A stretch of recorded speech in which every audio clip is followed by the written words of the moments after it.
ეს უკრაინელი ჟურნალისტი ვარ, რუს ტყეებთან რომ მუშაობს. ინტერვიუებს როიწერს. ხო არ მიყურებია, მაგრამ. ხო, მოკლედ, აი 1000 ინტერვიუ აქვს. აი რუსული ჯარი ყველაზე მძიმე მდგომარეობაში როცა იყო.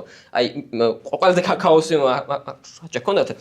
ჯარი გაზეთს წერდა ყველა ერთმანეთს ამბობდა რომ ჩვენ ვიღებდით სამბრძოლო ამოცანას, მაგრამ შემდგომ როგორ აღღესრულებინ ამის გეგმით არ გვეძლო. ამიტომაც მივდიოდით პირდაპირ. აი იგი მაგრამ ჩვენ მდგომარეობაში ეს საბრძოლო ამოცანას კი არის მევა. ისე უბრალოდ არის ჯარი. ხო, უბრალოდ იგი არის თქვა, არ ვთქვი. იგივე თქვა 1000 კაციანი კონტინგენტი 200 კაცი ბრძოლობს და რის პატიოს და სანგართ ხრის.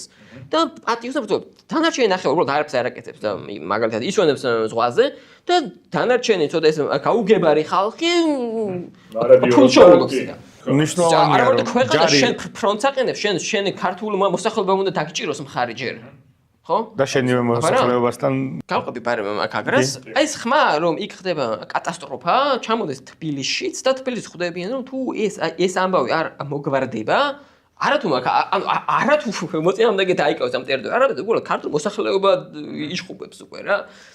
და მაშინ გაიგზავნება პოლკოვნიკი მარინაშვილი, რომელიც არის გამოცდილი მასთან, იმიტომ რომ KDR-ში მსახურობდა და თუ GDR-ში მსახურობდა, ავტომატურად უკვე ესე თქვა კარგი მაგარი სამხედრო იქნებოდა, იმიტომ რომ KDR როგორ ფრონტის ხაზია და იქ ესე არ იგზავნება რა. იგივე თქვა აი და მათ შორის თბილისის არტილერიის სასწავლებლის კურსს გამოშვებულია, რომელზეც თქვენ ბევრი ვილაპარაკეთ ბექასთან.